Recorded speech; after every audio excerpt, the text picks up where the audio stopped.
Hi, let's talk about New Zealand and why people do prepare to study in New Zealand. So, New Zealand is a quiet country, and you need to understand it is full of greenlands and nature and untouched as a country. So, therefore, people are not really fascinated are interested to study in New Zealand. So, whenever you guide students for New Zealand, you should always see the map that okay, it is isolated, it is just with the water, and only New Zealand has the reachability to Australia, and they share the bond and the treaty where people can go and work if they have permanent residencies or temporary residencies for New Zealand. So for those people who are actually looking out to study in New Zealand, they need to have a permanent residencies or a temporary residency in order to gain the maximum and the fullest benefit. So until and unless the student is not willing to opt for the temporary residence or the permanent residence, things can be difficult and challenging. Talking about the popular cities, it is Auckland, Wellington, Hamilton, and also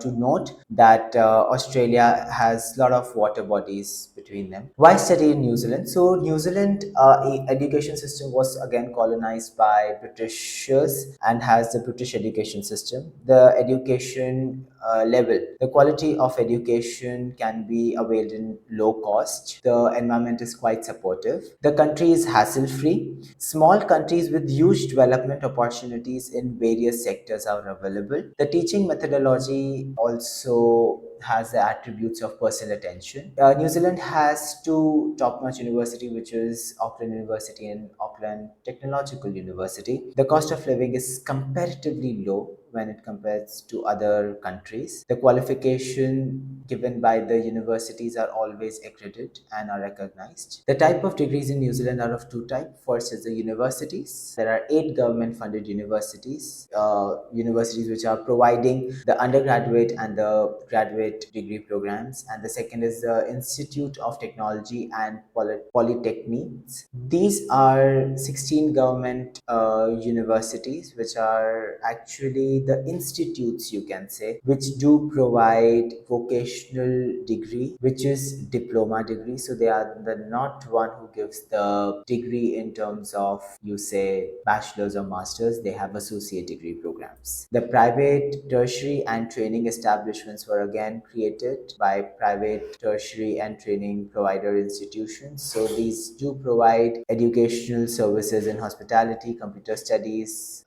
quality management, and eco tourism and others. List of educational institutes are as follows. You can pause the video and take a look. The popular program offered in New Zealand is hospitality, travel tourism, business. It is also a hub of IT and software computing and engineering. Apart from that, nursing and the medical sciences are also quite famous. The intakes are two major, which is February and July, whereas the private institution have a smaller intake which does come in May and also in November. You can also see the entry requirement as per the universities, as the universities are less in numbers. So I have given over here, so you can pause the video and take a look. Again, pause the recording and take a look about the ITPs. The mandatory test to get admissions in New Zealand is IELTS or PTE or TOEFL. It can be again be paper based or computer based, and these are the score required if you're belonging from a non-English speaking background. Please understand, if you're looking out to go for diploma, the qualification of English test requirements are little lower than compared to the undergraduate and the postgraduate degree program. So you can pause the video and take a look.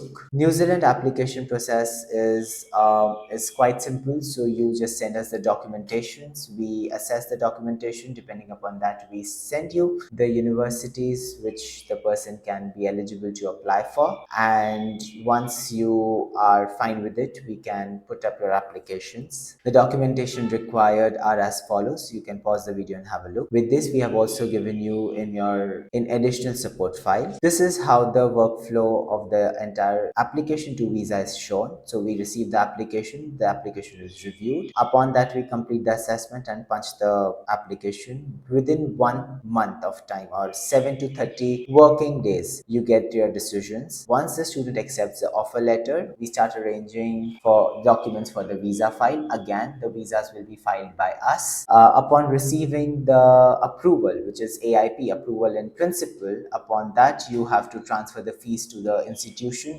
before you fly to New Zealand as in person, and upon you get that, you get your e-visa. Total cost and source of finance. So here is how the cost of study in New Zealand is divided. So you can pause the video and take a look. Please note that the costs are in INR. You can calculate as per your currency. So students can work part-time up to 20 hours a week, and in their vacations they can work for 40 hours a week. Average range of fees per annum, you can pause the video and take a look, from diplomas to bachelors to masters to ITPs, everything as mentioned. Fund transfer scheme. So fund transfer scheme is basically when the student is looking to go to New Zealand and study, you'll need to deposit a lump sum amount in the bank in New Zealand for approximately say $1,250 per month into 12. They can have the access of the entire amount and they can withdraw it monthly. Work prospects. Post-study work visas are definitely possible. Up to 3 years of work permit New Zealand offers. And to note that, you need to understand that students need to follow the entire rules and regulations set by the New Zealand immigration, and should also not break the laws in order to receive post-study work visa. The work what one does should always be in compliance of their education completed. Permanent residencies are always possible.